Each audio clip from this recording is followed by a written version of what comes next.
Alors, je fais ma revue de presse, comme d'habitude, et je tombe sur l'information diffusée par la presse belge, notamment. L'information selon laquelle la République démocratique du Congo eh bien, a engagé d'ores et déjà un projet de coopération militaire avec la Fédération de Russie. La presse officielle belge qui rapporte cette information s'est basée sur une publication, en effet, du ministère russe des Affaires étrangères, confirmant que le gouvernement russe a donné son accord pour approuver un projet de coopération militaire avec la République démocratique du Congo. Coopération militaire qui comprendrait la mise en commun de l'expérience militaire russe et de l'expérience militaire congolaise, par la formation des militaires congolais en Russie, mais aussi par l'accompagnement des militaires congolais en Afrique. Un accord qui comprend la mise à disposition non pas seulement du personnel militaire russe, mais également une mise à disposition beaucoup plus accrue du matériel militaire russe.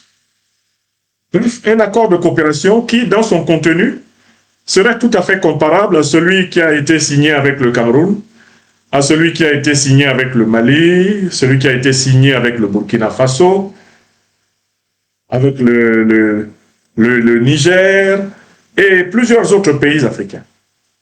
Alors, quand vous prenez cette information comme telle, publiée par la presse belge, vous vous posez la question de savoir pourquoi la presse belge en fait-elle ses choux gras. Pourquoi cette information émeut-elle particulièrement la presse belge? C'est ce que je reprochais hier à un journaliste de l'Indépendant de Bamako, reproduisant des informations américaines sans se poser la question de savoir mais que se cache derrière, quelles sont les intentions de ceux qui publient l'information de cette façon. Je commence par ce point. Pourquoi la presse belge s'intéresse-t-elle au plus haut point à l'accord de coopération en voie de signature entre la République démocratique du Congo et la Fédération de Russie? Deuxièmement, pourquoi Félix Tshisekedi Tshilombo décide-t-il de signer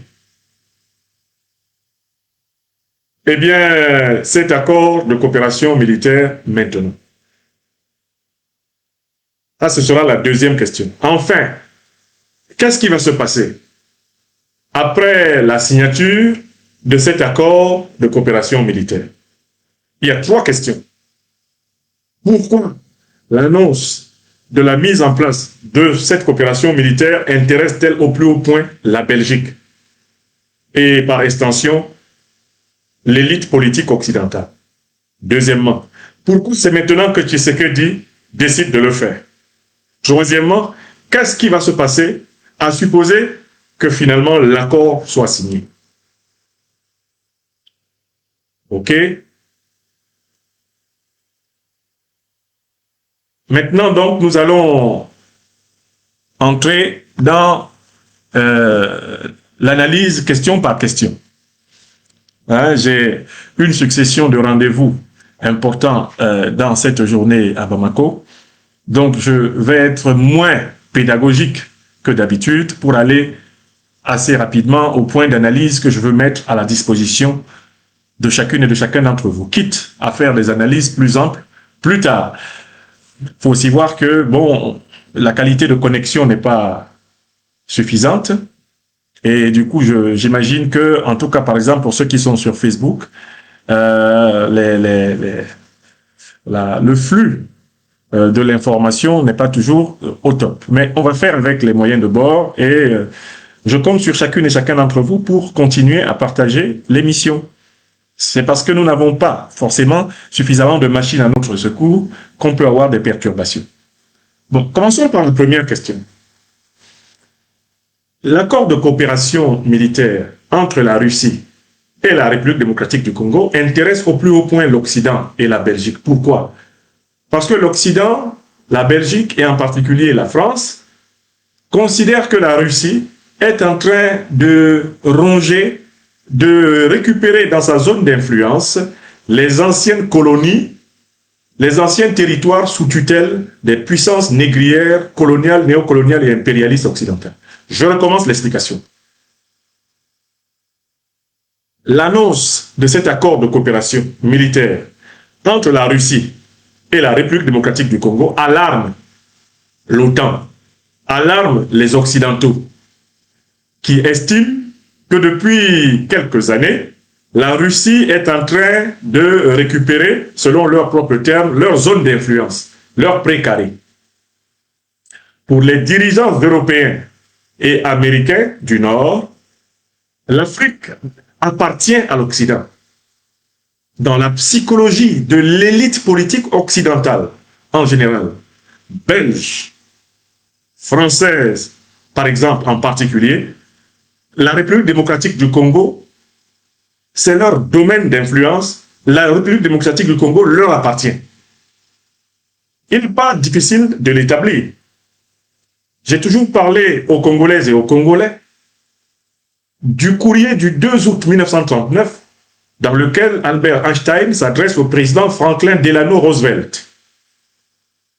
Dans ce courrier du 2 août 1939, Einstein recommande au président américain Franklin Delano Roosevelt de tout faire pour maintenir le Congo sous contrôle américain, parce que le Congo est la plus grande réserve d'uranium du monde.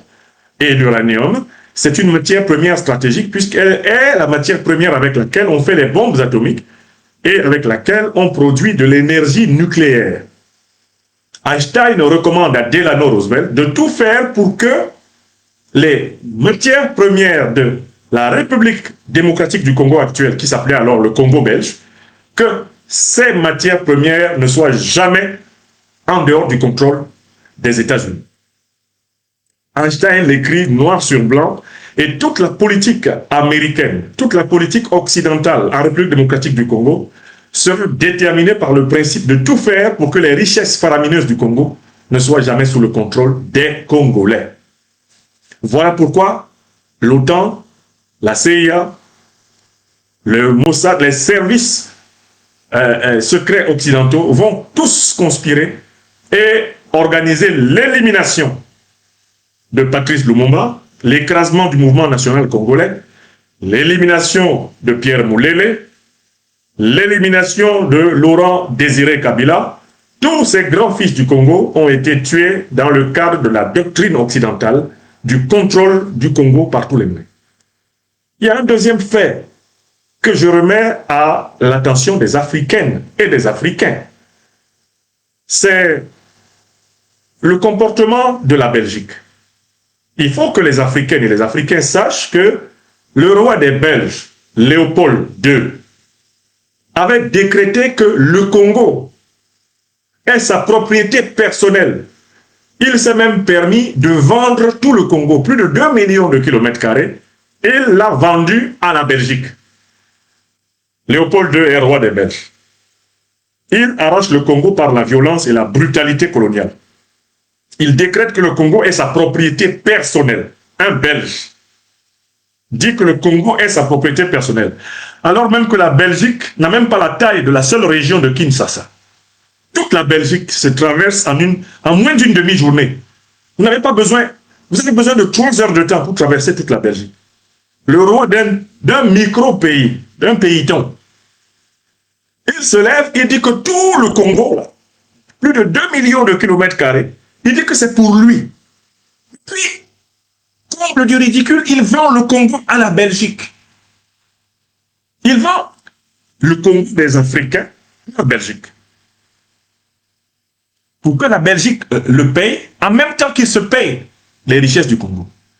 Ce Léopold II et tous ses héritiers, les Baudouins et consorts, ont coupé 10 millions. Ils ont coupé 20 millions de mains au Congo. Lisez le livre de Mark Wiltz, un Belge qui a témoigné. Ils ont coupé à 10 millions de Congolais leurs bras parce que ceux-ci avaient refusé de se soumettre à la colonisation. Ils leur ont coupé les bras. Ils ont coupé 20 millions de bras.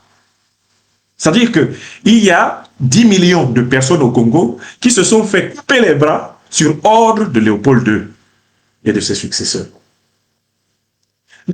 La Belgique regarde toujours le Congo comme une propriété privée.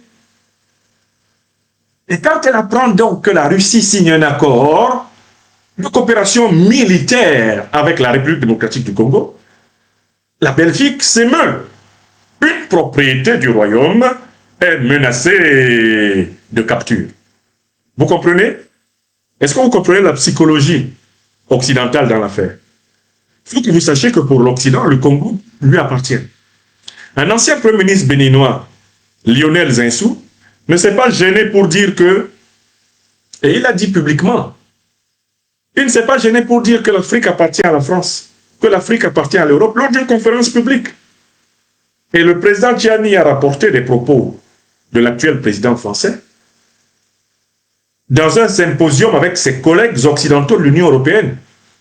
Un pays de l'Union européenne proposait aux Occidentaux de négocier plutôt une solution à l'amiable avec le Niger et de ne pas rentrer dans une posture de punition, de sanction, qui est devenue en fait une obsession de l'élite occidentale envers les autres parties du monde.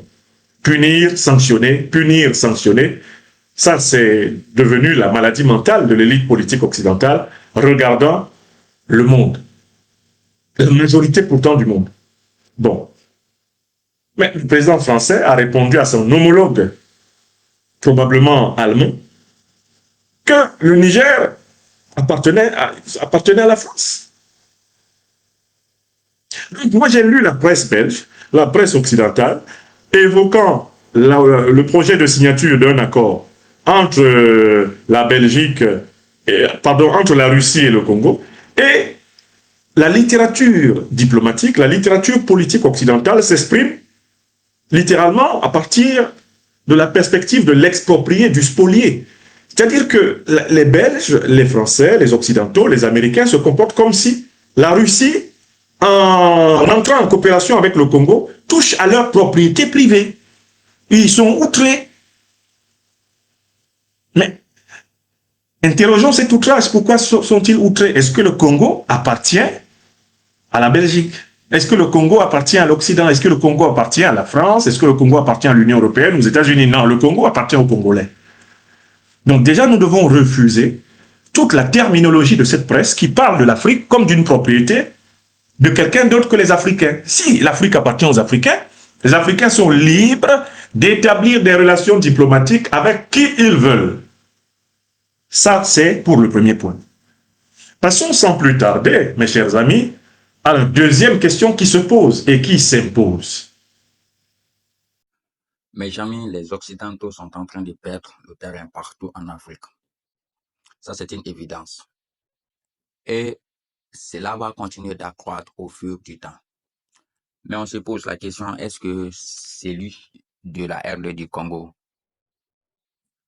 elle est quelque chose de concret? Cet accord que la presse congolaise a relayé, est-ce que le gouvernement est prêt à aller jusqu'au bout? Nous sommes un peu pessimistes à ce point, mais quand même, nous observons le gouvernement de Tshisekedi, voir ce qu'ils pourront faire.